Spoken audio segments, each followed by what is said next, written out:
책을 통해 정치인의 삶과 발자취를 이야기하는 시간 오유경의 인생 책방. 오늘 소개해드릴 주인공은요.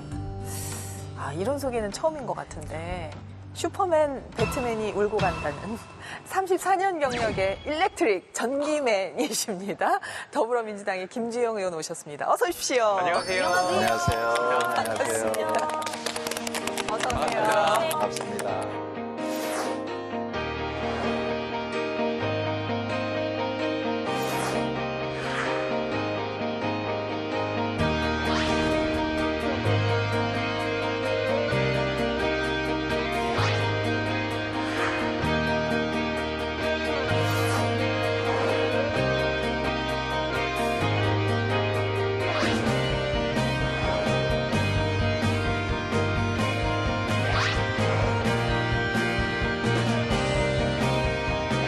공공기관과 지방공기업의 전기집 전환 정책에 따라서 약 5만 3천 명이 자회사 정규직으로 전환이 됐습니다. 그런데 4년이 흐른 지금 정부 정책과 달리 현장 노동자들은 여전히 달라진 게 없다는 목소리가 빗발치고 있습니다. 기존 경쟁 입찰 형태의 용역 계약 체계는 현장에서 잘 먹히지 않고 있기 때문입니다. 평가 지표 개선은 물론 모자 회사 간 계약 갱신 시 정부 공고안이 이행되고 있는지를 공공기관 경영 공시를 통해서 공개하는 방안을 적극적으로 검토하시기 바랍니다.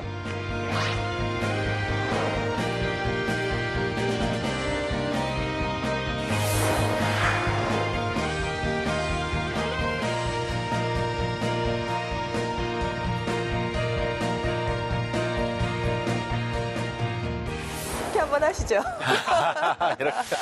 나라라 이거는 슈퍼보드인데요. 아니, 전력회사에서 일하신 거지 전기를 내뿜는 건 아니시잖아요. 나갈지도 모르죠. 나갈지도. 네. 근데 의원님이 이제 한전에서 제가 30년 이상 이제 근무하시면서 전기맨이라는 별명이 붙으셨는데 의원님께서 하신 어록 중에 전기는 인권이다라는 얘기를 하셨더라고요. 네. 근데 워낙 낯선 말이 돼서 처음에 딱 듣고는 반사로 쳐낸 거예요. 그래요? 전기 뭔 말이야? 이랬는데 잠깐 생각해 보니까 맞는 거예요. 네. 물, 공기 같은 경우에는 그렇죠. 인간이 물, 생존을 공기 위해서 같이. 필요한 거지만 네. 인간은 사회적 동물이잖아요. 사회적 동물로 살려면 전기는 필수구나. 전기가 인권 맞구나. 네. 감화 감동을 했는데 근데 의원님이 사실은 외모와는 달리 전기가 없던 시절에 어린 그렇죠. 시절을 살았다. 네. 그리고 전기가 들어오는 현장을 직접 목격했다. 네, 네. 이렇게 들었는데 사실입니까? 네, 사실이죠. 사실. 와. 옛날 중학교 라떼는 말이야. 이렇게 되면은 꼰대 소리 들으니까요. 근데 굉장히 젊어 보이십니다. 고맙습니다. 네, 라떼 얘기 좀 해주십시오. 변장술입니다. 언제 전기가 들어와? 제가 거죠? 중학교 2학년 때 전기가 처음 들어왔습니다. 예. 경북 상주의 이안면이란 조그만 상주. 지역, 예. 상주국감. 그렇지. 잘 아시네요. 맛있잖아요. 네, 압니다. 예. 아주 유명하죠. 예. 예. 네. 이제 상주에도 저희 동네는 시골이었으니까 이미 상주 시내는 전기불이 들어왔었죠. 예. 그때 이제 처음 전기가 들어와서 불을 켰을 때 막 전부 박수치고 아주 환호하고 그랬던 기억이 생생합니다. 네. 또 저희들 이제 공부할 때 호롱불 밑에서 공부하다 보면은 그 거름 때문에 콧구멍이 새까맣고 이런 진짜요? 적이 있었거든요. 예, 그래서 콧구멍이 정말 새까매졌나요? 그렇게 돼요. 와, 나도 해봐야겠다. 그렇고 사실이에요? 오른팔 콧구멍이 새까매지는 걸 확인해보고 싶어요. 예. 그래가지고요, 의원님. 그랬는데 네. 그때 이제 사고가 생겼어요. 전기불이 들어오기 전에 공사를 하는 과정 중에 제가 그분 작업하시는 분들 전기선을 만지고 있었는데 이 두꺼비집을 올렸어요. 그래서 그분들이 감전이 됐죠. 그래서 욕 어떡해. 엄청 어머. 먹고 아주 그냥 되게 맞을 뻔했습니다. 와, 어이구. 그래도 가정용 전기라서 그냥 예, 예. 감전만 살짝 그렇죠. 되시는 예. 건데 깜짝 깜짝 놀라셨군요. 놀랐겠죠. 그래서 편리함과 동시에 위험함도 느끼게 되고. 그 이미 그때 이제 74년도에 전기 들어오는 순간부터 이런 거 전기 양면을 다 보셨으니까. 그렇죠. 그래서 그 전기가 네. 들어와서 이제 앞에 가게집에서는 TV를 들어가 놓고 1인당 20원을 이제 받고 아. TV를 보여줬던. 아. 그래서 그때 이제 김일 선수의 레슬링, 네. 뭐 여로 이런 거를 보던 그런 여로. 일이 있었었죠. 그러시군요. 네. 근데 의원님이 이제 한전에서 한 34년 네, 네. 일하시고 이제 국회의원이 되셔서 이제 꽤 시간이 됐어요. 그렇죠. 어떤 게 가장 많이 달라졌습니까? 아무래도 이제 국회의원이 되고 나서는 새벽 일정들이 일정이 시작이 되는 게 굉장히 많습니다. 예. 요즘 코로나 때문에 조금 잦아들긴 했지만은 그래도 보통 7시 반이면은 일정이 이제 공부 모임부터 이렇게 시작이 되거든요. 그러면은 이제 동네에서는 일찍 나와야 되죠. 거의 뭐 매일 그런 생활들이 됐으니까요. 그러니까 그런 부분들이 조금 달라진 점이고 조금 시간 관리를 잘 해야 되는 문제점이 있죠. 네. 그러면 의원님 한전에는 어떻게 취업을 하시게 된 건지 그 전기의 황홀함에 이끌려서 한전에 취업하게 되신 거예요? 그 대학교 졸업반 때 교수님께서 대학원을 진학을 하고 학교에 좀 남았으면 좋겠다 그래서 그렇게 당연히 생각을 하고 있었거든요. 그런데 자취방에서 자고 있는데 친구들이 몰려와 갖고 한전 시험 보러 가자고 원서 같이 내자고 그러는 거예요.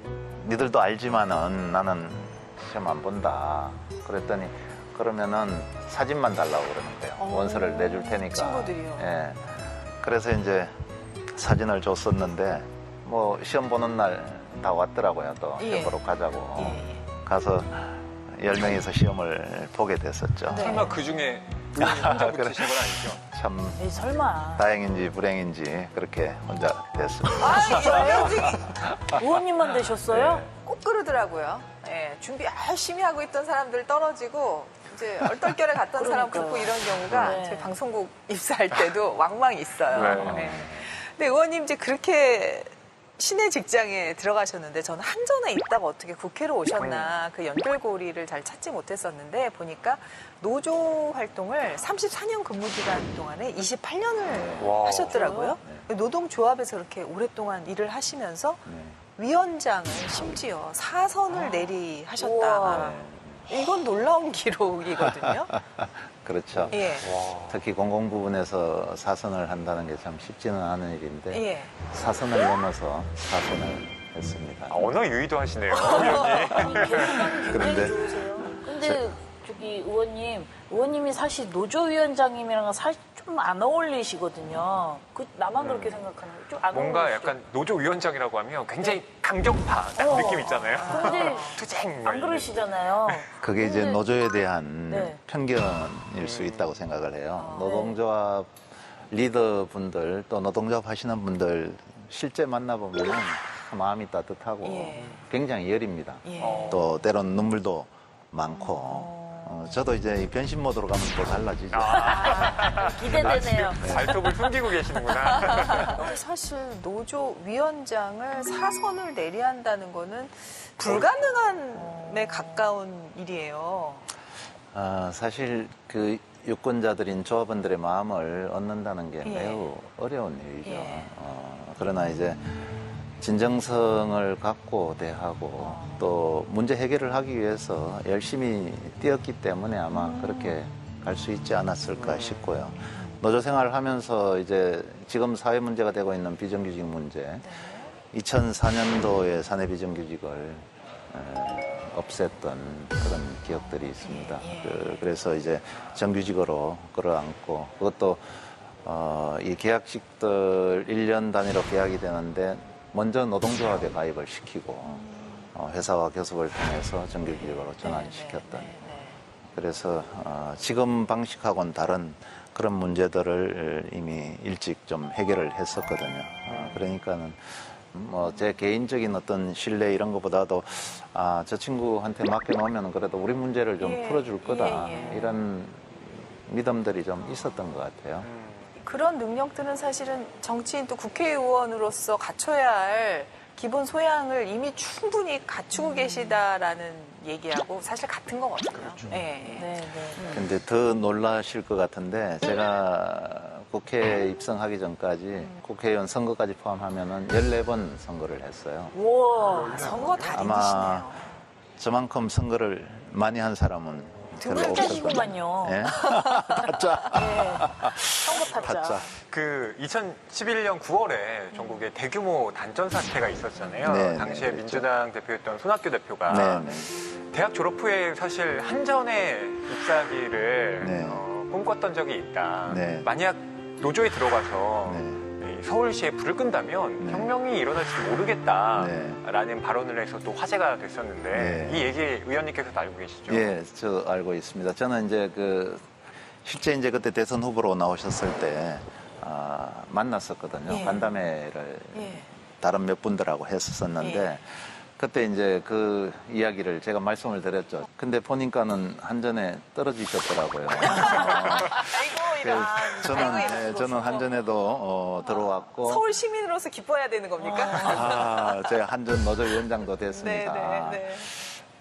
제가 그런 말씀을 드려서 한바탕 이제 웃었던 적이 있었습니다. 예, 예. 그런데 그리고 다행히 위원장님은 끄지는 않으셨네요. 실제 저도 이제 그런 생각들이 있었죠. 왜냐하면은 전력산업 구조 개편 촉진해 가는 법률이 2000년 12월에 국회를 통과를 했어요. 그래서 이제 저도 그 법이 통과된 거를 갖다가 뭐 총파업을 통해서 해결을 하려고 사실 초기에 엄청 집회도 많이 하고 예. 뭐 노사정위원회 정권웅성도 하고 그렇게 했었었죠. 그런데 이미 법이 통과돼서 가는 부분들을 그렇게 막을 수는 없었습니다. 그러다가 이제 많은 고민 끝에 정말 이 전체를 저도 정전을 시키면은 이 사회 문제가 지금 전기가 없으면은 병원에서 이제 뭐 산소 그러네요. 끼고 있던 분이라든지 여러 문제가 생길 수 있고 네. 반도체가 공정에서 멈추면은 다 못 쓰게 되고 그런 문제가 생기기 때문에 딱 두 군데를 제가 찍어서 단전을 하려고 생각을 했습니다. 그게 이제 국회하고 청와대. 딱 상징적인 곳 두 예, 곳만. 두 군데. 뭐 그렇게 해서 뭐 해고되고 잡혀갈 각오를 했었었죠 그때. 그런데 이제 많은 투쟁들을 해보면서 이렇게 접근을 해서는 안 되겠다고 해서 다시 이제 전략을 짜게 됐죠.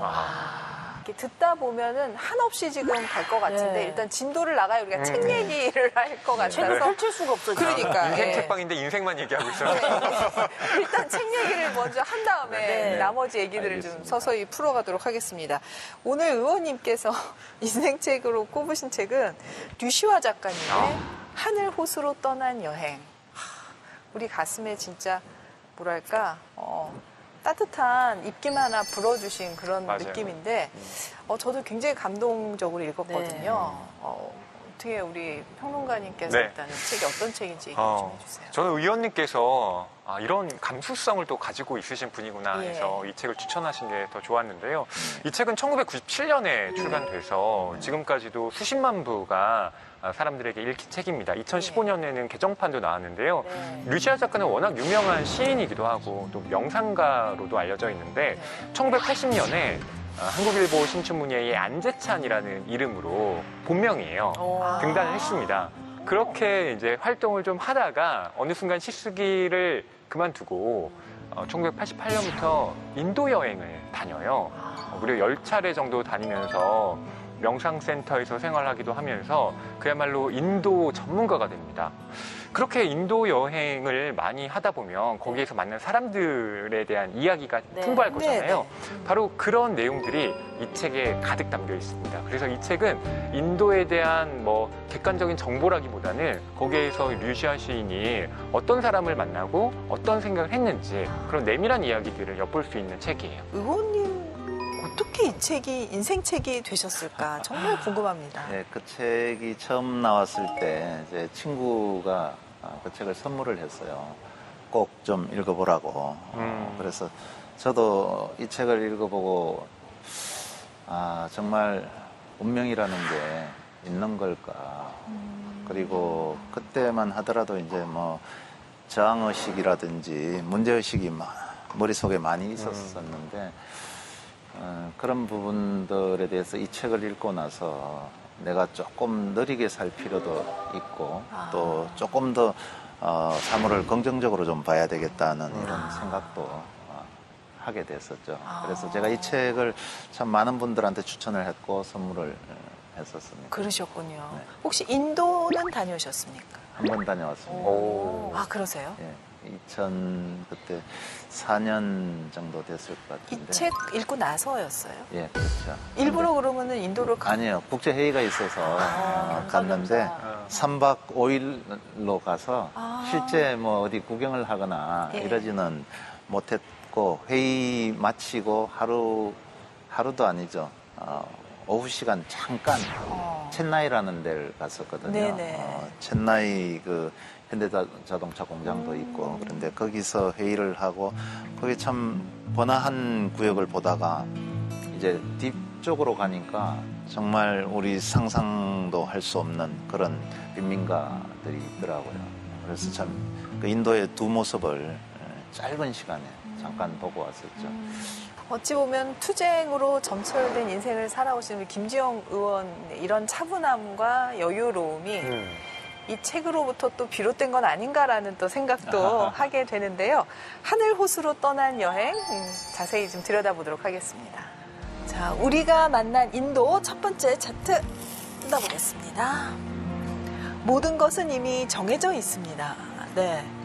의원님 말씀하신 것처럼 운명이란 과연 있는 걸까?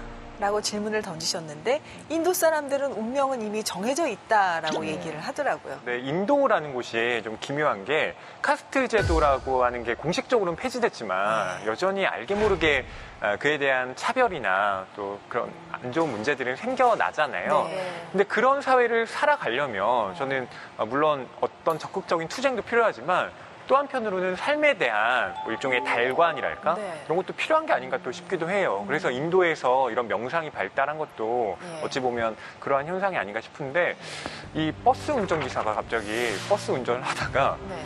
버스를 멈춘 다음에 네. 한두 시간 사라져버린 거예요. 아. 그런 일화도 여기 나옵니다. 예. 알고 봤더니 이 버스 운전기사가 친구를 만나서 집에 맞아요. 간 거예요. 누구 갔냐고 하니까 친구 만나고 있다고. 네. 예. 그래서 유시아 씨는 한국 사람이잖아요. 그래서 나 이거 못 참는다. 진짜 버스 운전기사 찾아와야겠다. 이런 생각을 막 하고 있는데 네. 거기 타고 있던 승객 중에 한 명이 힌두교도였는데 그 힌두교도가 류시아 시인에게 아니 뭘 그렇게 화를 냅니까? 라고 얘기를 하면서 책의 118쪽에 나오는데 이런 말을 하는 거예요. 여기 당신에게 두 가지 선택이 있습니다. 버스가 떠나지 않는다고 마구 화를 내든지 버스가 떠나지 않는다 해도 마음을 평화롭게 갖든지 둘 중 하나입니다. 당신이 어느 쪽을 선택하더라도 버스가 떠나지 않는다는 사실엔 변함이 없습니다. 그러니까 왜 어리석게 버스가 떠나지 않는다고 화를 내는 쪽을 택하겠습니까? 말이 돼요? 우리나라 사람들 같으면 버스를 들었다가 그러니까. 그리고 여기에 이제 나오는데 인도 사람들이 가장 많이 하는 말 중에 하나가 no problem. 노 프로블럼. 프로블럼. 문제될 거 없어. 라는 겁니다. 돈이 없어도 no problem이고 네. 죽다 살아나도 No 이제 problem. 살아났으니까 네. no problem이라는 거예요. 처음에는 그게 류시아 시인도 잘 적응되지 않았는데 네, 네. 거기에서 생활하다 보니까 네. 아 이들이 삶에 대해서 이런 갖고 있는 태도가 예.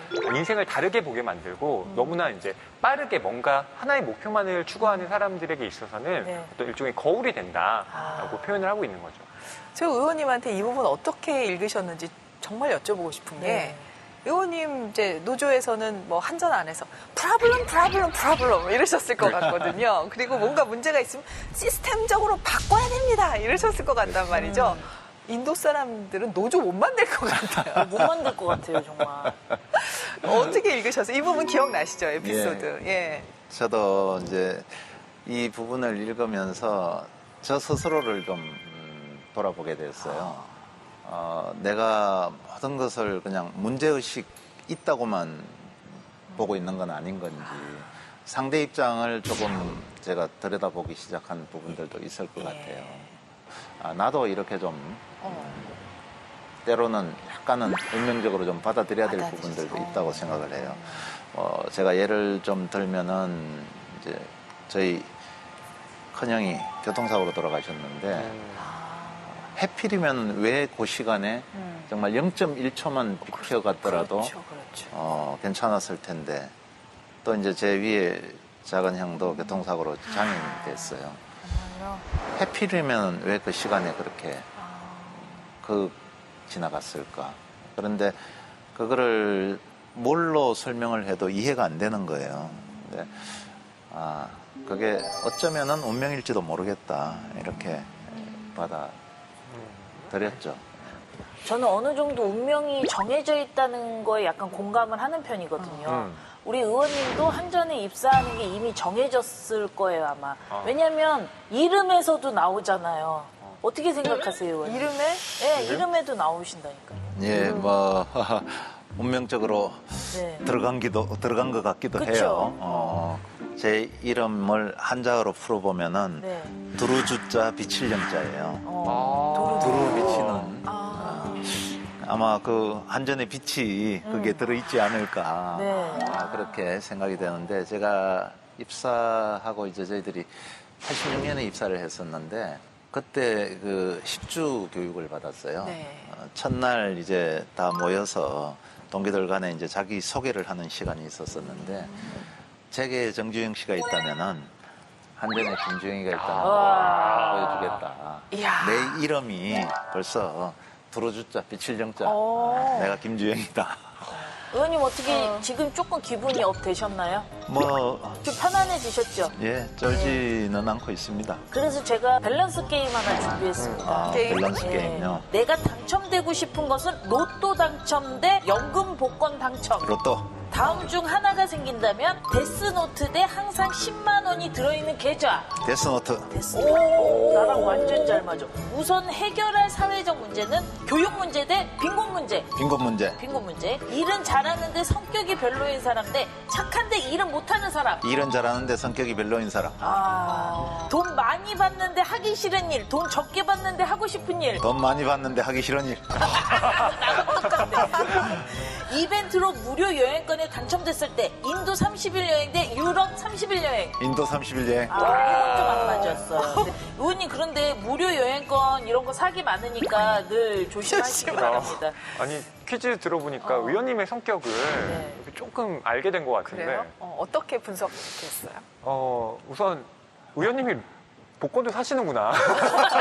복권은- 주저없이 말씀하시는데. 복권은 사보기는 했어요. 아. 사보기는 했는데 예전에 이렇게 긁는 거 있었잖아요. 네. 즉석 긁는 복권. 거. 예, 한 2번 사본 것 같고요. 로또도 한 4번 사본 것 같아요. 데스노트하고 네. 10만 원씩 나오는 거. 난 10만 원 선택할 것 같은데. 네. 뭐 데스노트에 적고 싶은 사람이 좀 많이 있으실까 봐요. 이제 이 선출직으로 살다 보니까는 좀 때로는 그 말도 안 되는 의배나 연예인으로서 당해보는 그럼요. 네. 그런 부분들도 있죠.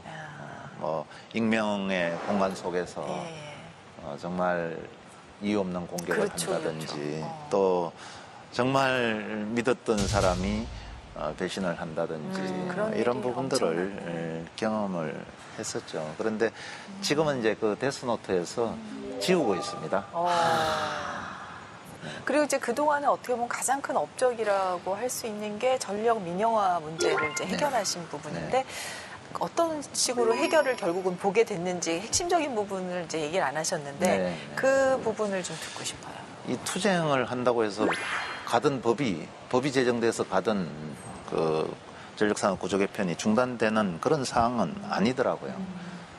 그래서 이제 이건 논리적으로 상대를 이기지 않으면 안 된다. 그래서 이제 그때 연말에 대선이 있었었는데 각 당의 후보들한테 정책 질의서를 냈었습니다. 그랬더니 이제 그 당시에 가장 유력한 후보였던 이해창 후보는 굉장히 뜨뜻미지근하게 이렇게 답변을 줬어요. 노무현 당시 후보께서는 내가 대통령이 되면은 이 전력 민영화 문제, 네트워크 산업에 대해서는 재검토를 하겠다.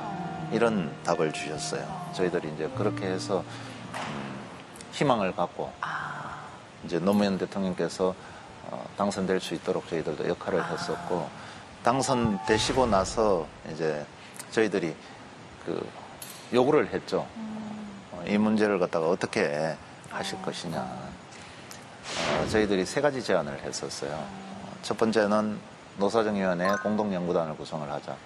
두 번째는 이제 국민투표를 하자.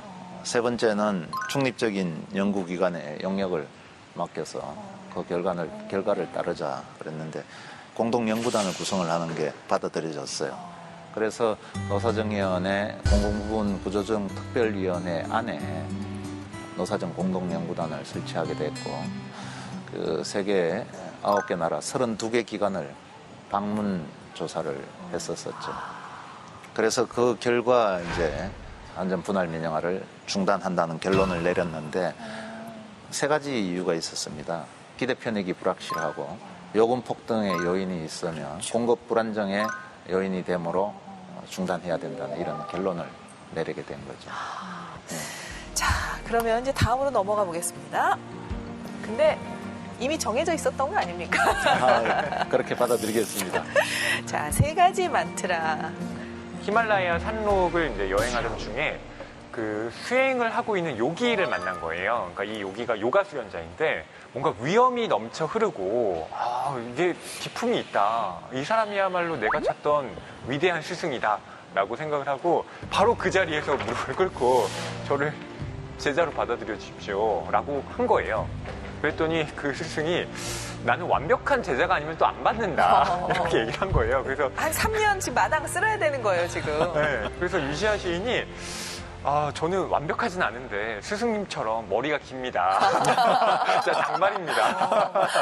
남들이 뭐라고 해도 꿋꿋하게 지켜왔습니다. 라고 하면서 그런 공통점을 가지고 어떻게 제자가 돼요. 네. 근데 제자가 막상 되고 보니까 이분이 그 기품이 있던 모습은 온데간데 없고 자기한테 일만 시키더라는 거예요. 막 소똥 줍게 하고 연료를 써야 된다고. 네. 뭐 물 길러 와라, 밭 깔아라 뭐 이런 걸 다 시키는 겁니다. 약간 사이비 같다는 생각이 들면서 의심이 들기 시작하는 거죠. 네. 그리고 이제 밤에 동굴에서 자는데 네. 오리털 침낭 류시아 신이 갖고 온 게 너무 시끄럽다고 너 나가서 자라. 우리 털인데.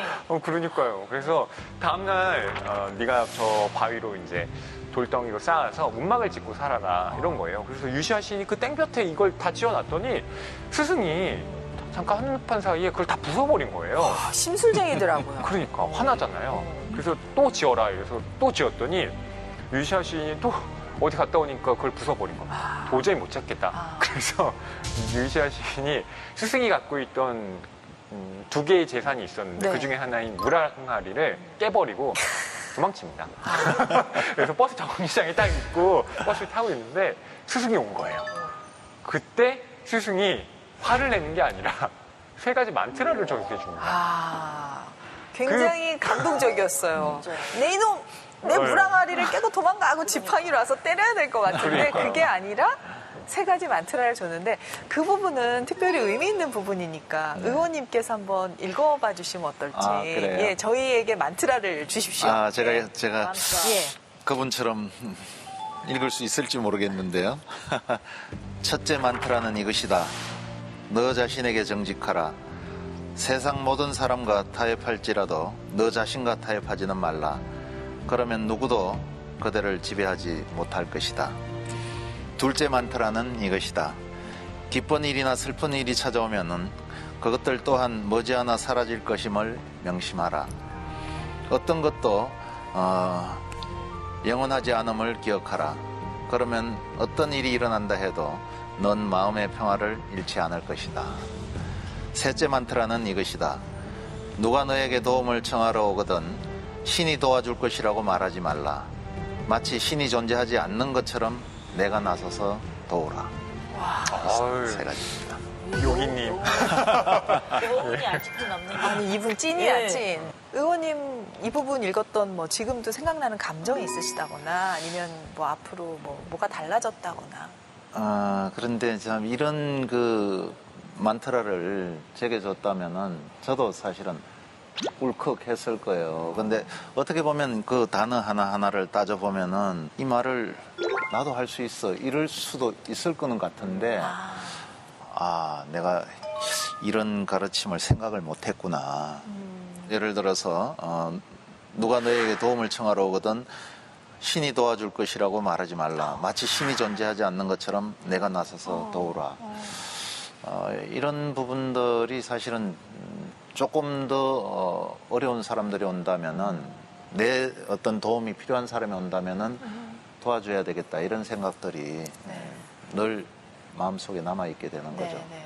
저는 이 말도 참 좋은 것 같아요. 네. 기쁜 일이나 슬픈 일이 찾아오면은 그것들 또한 머지않아 사라질 것임을 명심하라. 그렇죠. 우리가 늘 살면서 좋은 일만 있는 게 아니잖아요. 좋은 일이 있으면은 또 안 좋은 일이 있고 사실 인생의 어떤 희로애락이 다 녹아 있잖아요. 그렇기 때문에 이런 참 세 가지만 틀어는 누구나 우리 마음속에 좀 간직하고 살았으면 좋겠다는 생각이 듭니다. 아니 류시혜 작가님이 가가지고 이 고행을 안 하셨으면 우리가 어떻게 이 말씀을 또 전해드렸겠어요. 맞아요. 유 작가님한테도 감사하고 네. 인류의 스승에게도 감사하면서 네. 세 번째 넘어가겠습니다. 인정 넘치는 인도인. 저희는 사실 인도인 하면은 계산을 그렇게 잘한다는 걸로 요즘은 알고 있었어요. 근데 여기 보면은 또 우리가 몰랐던 부분. 인도인이 인정 넘치는구나. 그래요. 우리 시골 인심이랑 좀 비슷하구나. 네. 이런 이야기들이 많이 나오더라고요. 이 일화도 이제 여기에 적혀 있는데요. 예. 유시아 시인이 워낙 유명한 또 시인이고 명상가이다 보니까 한국에서 지낼 때 한 여성이 와서 자기를 제자로 받아달라 이렇게 얘기를 한 거예요. 그래서 나는 그 가르칠 능력이 없고 인도에 내가 수련하던 센터가 있는데 거기에서 한번 그 고민의 해답을 찾아봐라라고 추천을 해줬는데 그 여성이 실제 인도에 갔습니다. 네. 근데 얼마 지나지 않아서 일종의 우울 증세 때문에 집안에 틀어박혀서 나오질 않는 거예요. 그 기간이 무려 열흘 정도가 됐던 겁니다. 심지어 음식도 먹지 않고요.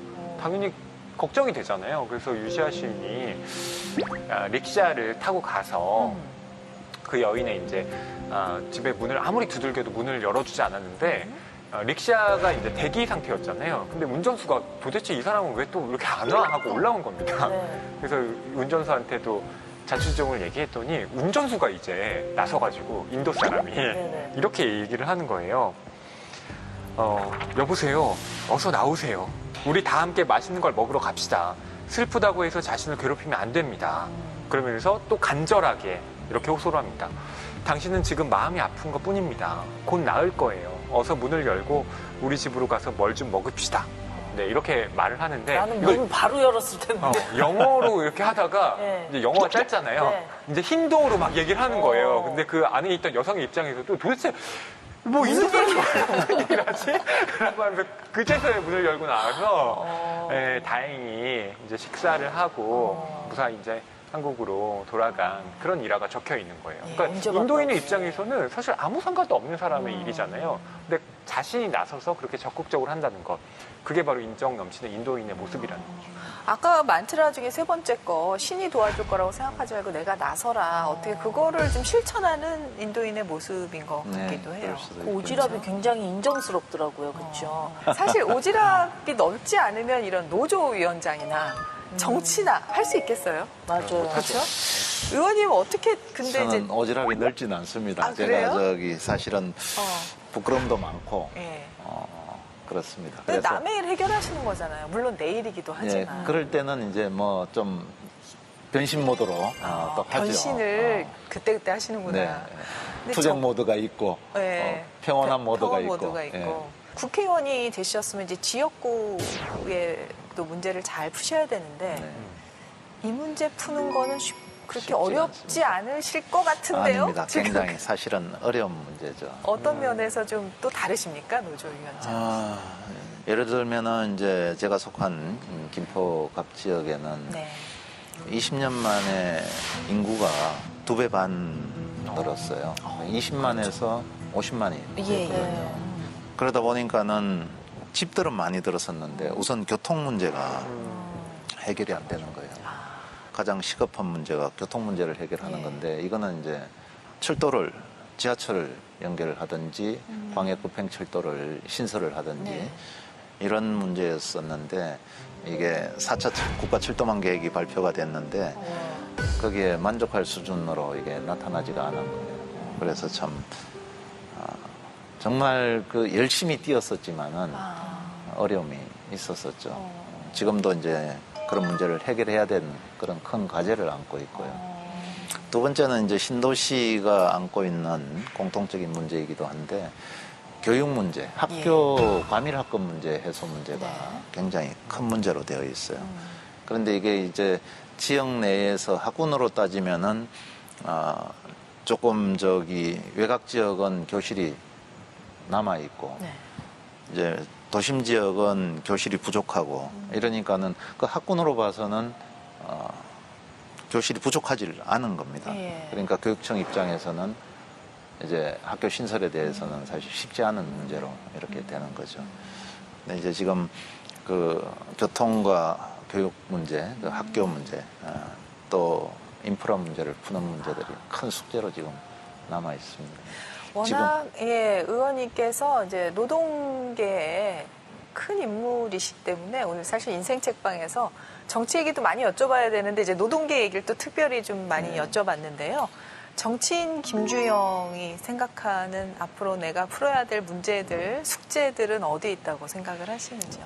너무 큰 주제이긴 합니다만은 첫째 이제 우리가 법을 만들더라도 사회 양극화를 해소하는데 좀 중점을 두자.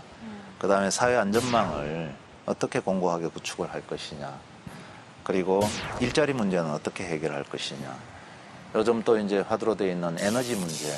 제가 또 에너지 분야에서 오랫동안 활동을 했으니까 에너지 문제를 어떻게 풀 것이냐. 이 문제도 지금 거의 사실 이데올로기처럼 첨예하게 대립되어 있는 문제거든요. 그런데 모든 게 극단적으로는 될 수 없다고 생각을 합니다. 그리고 이제 마지막으로 이 사회적 대화의 활성화. 그렇게 5가지 의제를 갖고 지금 활동을 하고 있습니다. 그러시군요. 네. 의원님 이제 오늘 하늘호수로 떠난 여행 책을 가지고 얘기를 했는데 우리 권진영 씨 오늘 의원님 만난 소감 어땠어요? 잠깐 뵀는데 굉장히 고전적이시다라는 생각이 들었어요.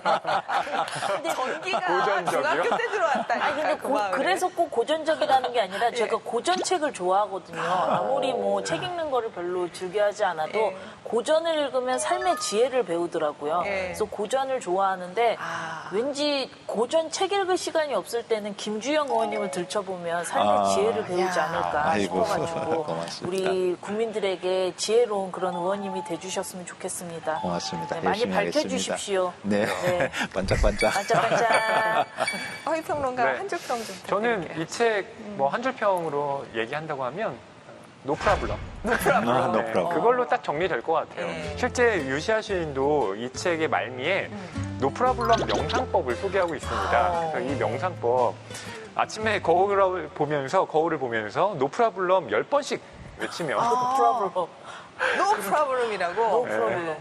그래도 삶이 좀 나아질 거다라고 하는데 시청자 여러분께서도 한번 시도해 보시면 어떨까 싶기도 해요. 예. 의원님 오늘 이제 정치인으로서 특별히 우리 시청자분들께 아마 낯선 분들도 많으실 테니까 하고 싶은 말씀 있으실 거예요. 예. 하실 기회를 드리겠습니다. 예, 많은 국민들이 정치를 걱정을 하고 계십니다. 그렇지만은 저희 정치인들도 정말 대한민국의 발전을 위해서 최선을 다하고 있고 앞으로도 최선을 다하겠습니다. 그러니까 좀 따뜻한 마음으로 보듬어 주시고 또 정치가 바로 갈 수 있도록 국민들께서 정치에 많은 관심을 가져주셨으면 좋겠습니다. 정치는 미래의 희망을 여는 열쇠라고 생각을 합니다. 많은 희망을 함께 만들어갈 수 있도록 국민들께서 많이 성원해 주셨으면 감사하겠습니다. 감사합니다. 네.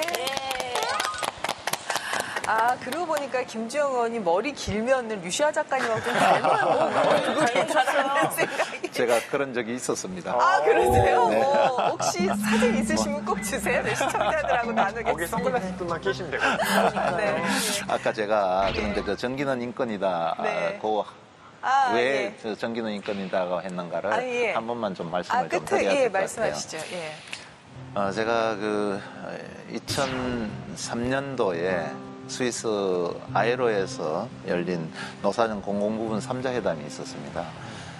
거기에 가서 일주일간 이제 노사정이 토론을 하고 결론을 내었던 게 전기, 수도, 가스는 가난하거나 부자이거나 모두가 보편적으로 누려야 될 인간의 기본권이다. 이런 결론을 만들었습니다. 그래서 이거를 국내에 와서 나도 좀 슬로건으로 뭘 써먹어야 되겠다. 이렇게 생각을 해서 인간의 기본권, 인권, 전기는 인권이다. 그래서 돈이 많거나 가난하거나 부자이거나 모두가 보편적으로 누려야 될 인간의 기본권이기 때문에 전기는 인권이다. 제가 이렇게 슬로건을 전인권. 전인권. 전인권. 네. 김지영 의원님 전인권 기억해 주시고요. 전기만이 내 세상. 전기가 하는 일이 세상을 밝히고 세상을 따뜻하게 하고 또 세상을 움직이는 동력이 되는 네. 우리 김지영 의원님 그런 정치 기대해 보겠습니다. 함께해 주셔서 감사합니다. 고맙습니다. 열심히 감사합니다. 하겠습니다. 네, 고맙습니다.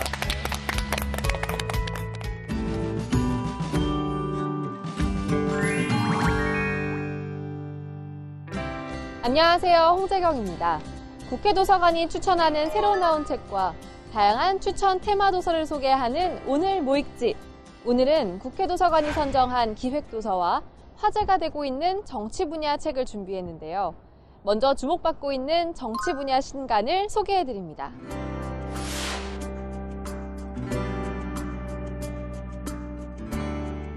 코로나19 위기 속에서 국가가 시민에게 행동 변화를 강요하는 조치는 일부 사람에게 굉장히 폭력적이고 당혹스러운 느낌으로 다가온다. 첫 번째 책은 코로나 시대에 그 중요성이 더욱 강조되고 있는 의무에 대해 고찰해보는 책, 의무란 무엇인가? 마스크 시대의 정치학입니다. 현대 독일 철학의 아이콘으로 불리는 저자 리하르트 다비트 프레이트는 코로나로 국가가 국민들에게 마스크 착용과 백신 접종을 의무로 요구하고 모임과 집회를 제한하는 상황들을 언급하며 국가의 역할과 시민의 의무에 대해 돌아볼 필요가 있다고 강조하는데요. 팬데믹 이후 국가의 방역 조치와 그에 대한 시민들의 저항을 정치 철학의 관점에서 들여다보고 싶은 분들에게 이 책을 추천합니다. 우리는 믿음과 출신이 다른 사람들을 향해 편견을 조장하고 분노를 선동하는 이들에 맞서야 합니다. 다음은 16년이라는 기나긴 총리 재직 시기 동안 독일 국민의 뜨거운 지지를 받아온 독일의 총리 메르켈의 리더십을 소개한 책입니다.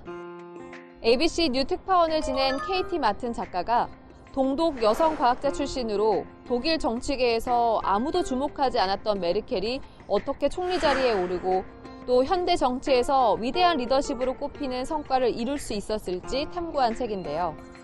선동 정치의 시대에 겸손과 품위를 유지하며 정치는 우리에게 무엇을 해줄 수 있는가를 끊임없이 고민했던 메르켈의 리더십에 대해 자세히 알고 싶다면 이 책을 읽어보는 건 어떨까요? 다음은 국회 도서관이 특별한 주제를 선정해 엄선한 기획도서 책들을 만나보는 시간인데요. 이번에는 당신은 차별주의자입니까? 란 주제로 최근 주목받고 있는 차별에 관련된 이슈에 대해 고민해 볼 수 있는 책들을 준비했습니다.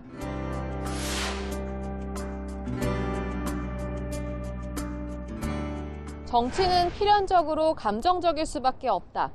첫 번째 기획도서는 철학, 심리학, 고전으로 재발견한 정치적 감정들을 정리한 책 타인에 대한 연민입니다.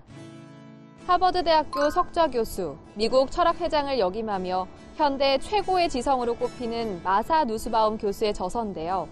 저자는 계급 계층 간 갈등, 여성 혐오, 진보와 보수의 대립과 같은 정치적 감정들은 늘 이면의 권력자들에 의해 교묘히 조종되어 왔다고 강조합니다.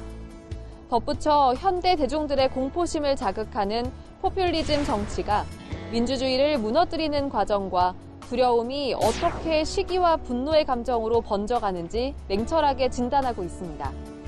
저자가 바라보는 연민과 정치의 상관관계에 대해 더욱 자세히 알고 싶은 분들에게 이 책을 추천합니다. 다음은 사회에 만연한 차별적 시선을 돌아보게 하는 책, 내 안의 차별주의자입니다.